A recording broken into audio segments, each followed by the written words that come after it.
you a question. The Road Less Traveled by Robert Frost. Is this a poem of adventure and risk-taking or a poem of terror?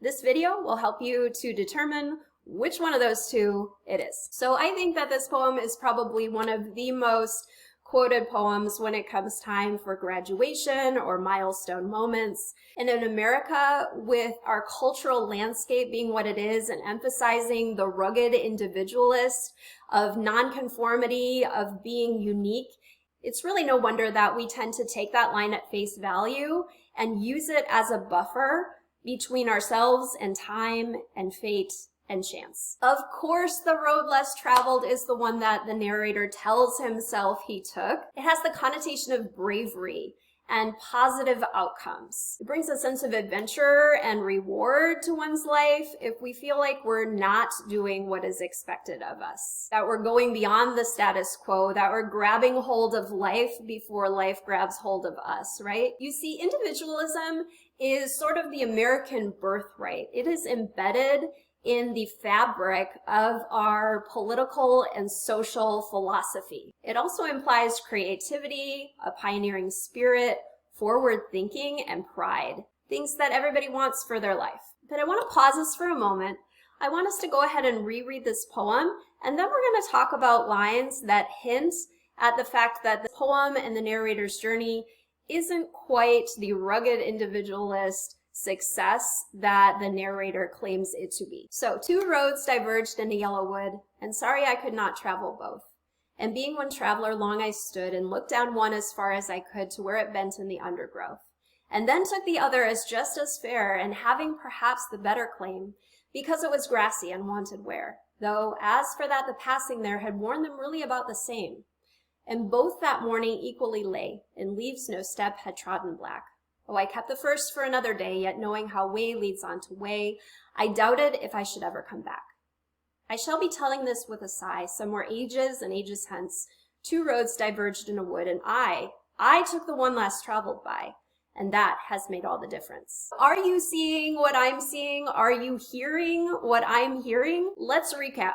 This traveler finds himself in a yellow wood. It is a beautiful place. He is enjoying the journey, and he finds himself met with two opposite and divergent paths. He is in a good place, but he has to make a decision in order to continue his travels. He doesn't know which way to take, but he knows he can only choose one, and he doubts that he'll ever come back to this point in his journey. So the choice then is magnified in terms of intensity and meaning, because he has to choose the better of the two, right? So he looks up and he looks down both paths and chooses the second of the two, and ends the poem with a flourish that he took the one less traveled by, and that has made all the difference. The end. What a happy milestone moment and affirmation of our ability as individuals to know which path is the better of the two, to choose the one less traveled because we want to pave our own way in the world. So the message seems to be, if you just trust your gut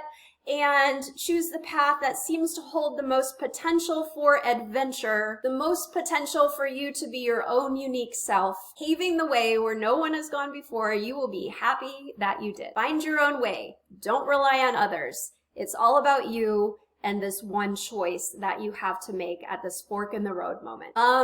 No. Try again.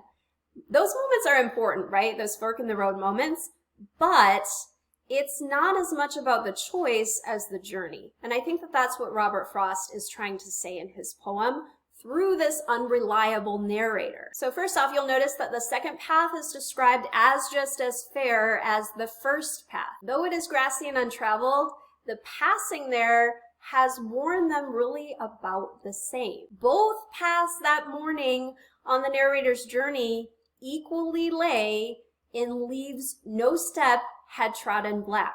The narrator can't look back and say that he took the one less traveled because nobody had walked on either path. The narrator here has two good options, but feels the need to convince himself that he has chosen the better of the two. And that has made all the difference. Well, that's a load of you know what.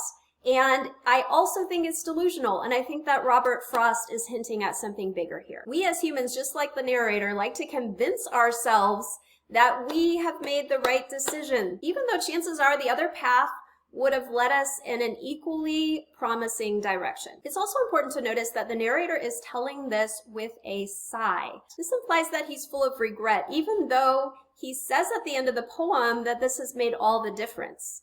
Those two things are contradictory, and it's important for you as a reader to notice that. He's just saying those things to justify his original choice and to reassure himself that he has taken the right path in life. In the end, this poem is about the choices we make in life. It's about how circumstances force us to make decisions, and those decisions have a permanent impact on our life and how it turns out. The message may also be about the human need to justify our own actions and convince ourselves that we are right.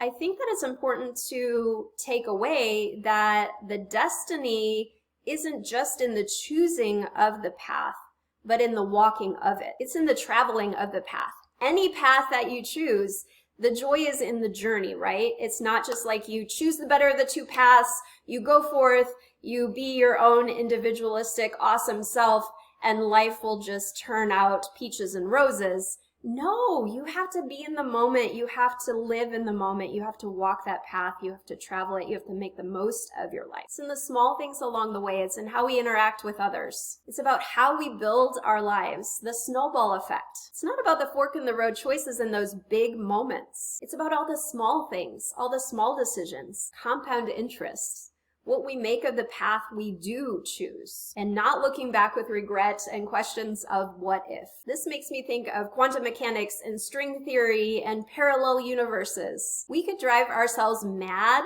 thinking about how our lives might have turned out had we chosen this path versus this one, and whether our alternate reality might be perhaps better off than our current reality, but then convincing ourselves that we are in fact in the better of the two realities. So in the end, was Frost writing as a critique on the rugged individualist? Yes, I think so. This poem is a poem of terror because we as humans are so tempted to live in the past, to look back with regret on choices that led down paths that didn't turn out the way in which we had hoped. Instead, let's look forward. Let's live in the present. Let's stop believing that those big choices alone control our destinies. And let's start valuing the everydayness of life, fabric of our character, our connectedness to others. That is how we write our story, and it's unfolding before our eyes as we keep continually moving forward.